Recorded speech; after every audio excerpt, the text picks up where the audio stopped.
These pumpkins all have one thing in common. They're made with upcycled and reclaimed materials that were destined for the dump. Hi, my thrifty friends. I am making pumpkins to restock my Etsy shop. Most of these materials were actually on their way to the dump. At a rummage sale earlier this year, I bought some materials, and then the people that were running the rummage sale called me at the end and gave me everything else that was left that was sewing related. And in that was a bunch of upholstery kind of remnants. And so I picked those up. So this is one of them. It's kind of a green stripy velvet. There's another one this one was a black and brown velvet. This one I've already cut all the way up and made all the way into pumpkins. So this one's already done. My pile is kind of a variety of materials, and also the pumpkins are in a bunch of different states of completion. So then I also have this burgundy one. From what I've read in the Etsy trends, burgundy is having a moment, they say. So this one's it's a nice textured upholstery.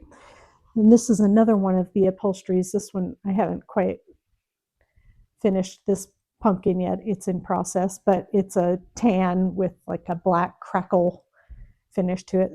I think it's going to be really neat. Then also, a friend of mine had a big coverlet that she had stored in her closet and was going to throw away. And when I told her that I make pumpkins with things like that, she gave it to me. And as you can see, it's worn through. There's holes. But there's still a lot of good usable fabric on here. And so I'm going to make some pumpkins with those. I have a couple they're in process. They're going to be really cute. And then last year I made a bunch of this style. Let's see if I've got one that's finished. Yes. This one. Now this one, it's not a vintage material, but the fabric is definitely upcycled. I bought a bunch of these blankets for my daughter's wedding, and we were going to lay them out on hay bales for the guests during the wedding ceremony. And it turned out that it rained, so we didn't use these blankets, but and they're not very big. They're kind of small, but just enough to cover the top of a hay bale. And so I ended up with 20 to 25 of these blankets that, they're not really, I'm calling it a blanket, but it's not really blanket size, and it's not towel size, and it's not really suitable for toweling. Anyway, it's just, I don't know what else this thing could be. So pumpkins. It makes a great pumpkin, and it's really cute. It's got a nice texture to it, and this is really a shop favorite last year. I still have more of these blankets, so I've made another big batch of these pumpkins. So stick around and I'll show you some more of the process. Okay, I have one more piece of upholstery that I think will make a really beautiful pumpkin. It's kind of a velvet corduroy, and it's a mauve pink that reads kind of dark also into the burgundy and brown shades. It's really pretty. So what I am using for this pumpkin pattern is a pattern that I found on a blog called the Birch Cottage. And she sells this pattern on her Etsy shop for $5. I highly recommend, if you're interested at all in making some pumpkins, I'll leave the link to her pattern down in the description. It's great. And her pattern comes with 3 different sizes, a small, medium, and a large. And those are great sizes. And I just decided that I would draft myself a mini size. Each pumpkin needs 6 pieces of this kind of football shape. So I'm going to start with the large. As an Etsy shop seller, they put out trends, each season to talk about kind of what's selling, what people are searching for. And two of the trends that they talked about for this year, and I don't know if I believe it. So you guys can tell me in the comments, what do you think? Are these trends real or are they not? But they call one of them, they call castle core, but like living in a castle where it's dark and there's tapestries and, velvets and I don't know, I guess medieval maybe is kind of a vibe. And so that's kind of dark and moody. And so that's part of why I thought maybe some of these darker upholsteries would work. If that trend is real, I don't know, we'll see. And then the other one that they were talking about was called dark academia.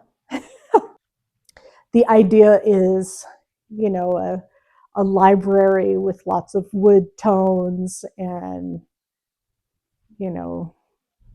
heavily upholstered furniture, leather.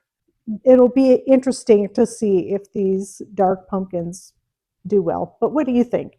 Do you think that these dark trends are real right now? Is this a thing? Are people wanting to decorate this kind of dark, moody, almost maximalist way? I'm going to go ahead and finish cutting these up, and then I'll show you the next stage of how I personalize these pumpkins.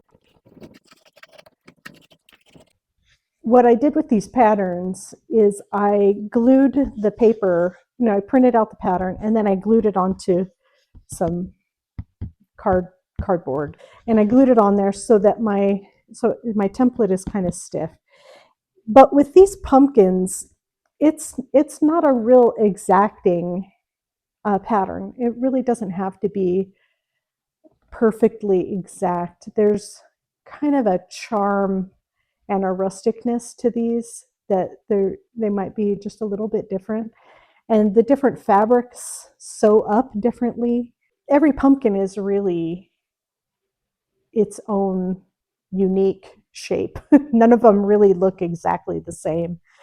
And I like that about that. I don't need to really be terribly worried about just, being so exact. I can kind of just go around the template and it's going to be fine.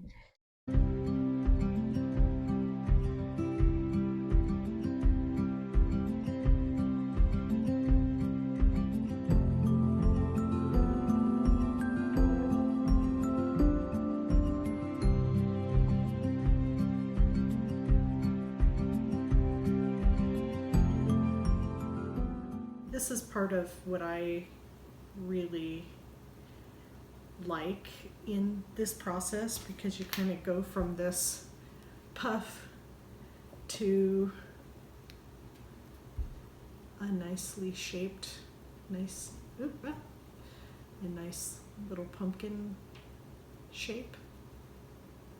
And so this is a fun transformation process. So the button's on the bottom, and I've pulled it tight to kind of tuft it in the middle.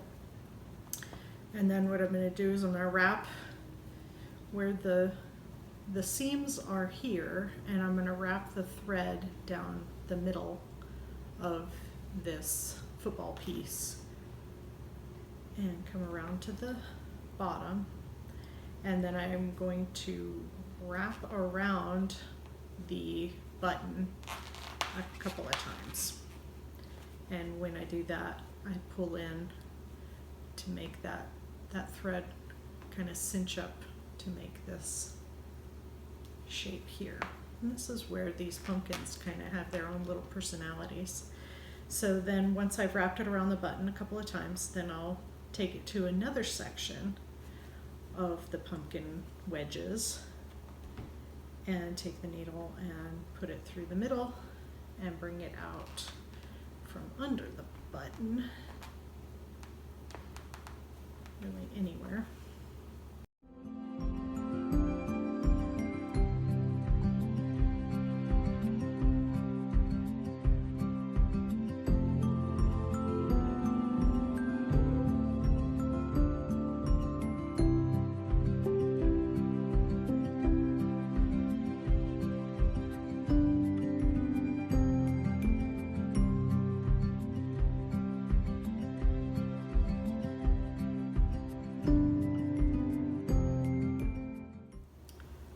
So my final step with the pumpkins, after I've added the button and done all the tufting, is to add little branch pieces as stems. Just basically have picked up fallen branches in my yard and I cut them down either with some gardening clippers, or I also have a miter box and a saw for the thicker pieces that I use. I've got a little sanding block to smooth off the rough edges. So for the minis, I like to have a little pretty small stem. Okay, once I've picked the ones that I want, then I will sand them down just a little bit, just so that they're smooth. I try to keep the glue under the stem where you're not gonna see it down in there, but I want to make sure I put enough in there so that the stem stays. And these, these are for decorative purposes only. They're not toys, so I wouldn't give these as a toy to kids at all.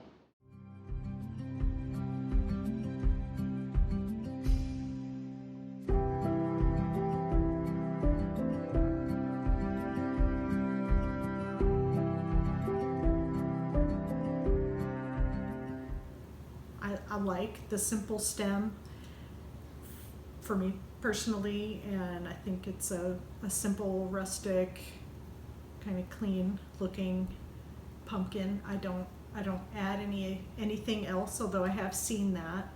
Some people will add leaves or felt in the shape of a leaf or ribbon, and I think in the pattern she has some templates for leaves that you can use to decorate your pumpkin. It's really one of my favorite things, is to take thrifted and upcycled and reclaimed materials and turn them into something beautiful and useful rather than sending them to the landfill. And I kind of hope that that comes through in my channel with quilting and really any other sewing project that kind of comes up, that these materials really are still special. They still have a lot of life in them and can be used in a variety of ways.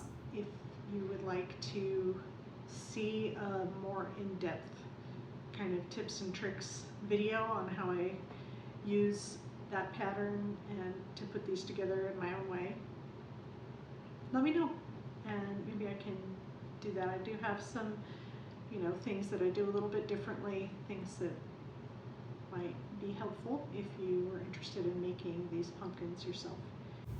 And I hope that you enjoyed seeing how these landfill bound fabrics turned into something beautiful for the fall. If you are interested in more projects like that, go ahead and subscribe, and if you would like to see the final listings on my Etsy shop, I'll leave a link in the description below. Thanks for watching. I'll see you next time.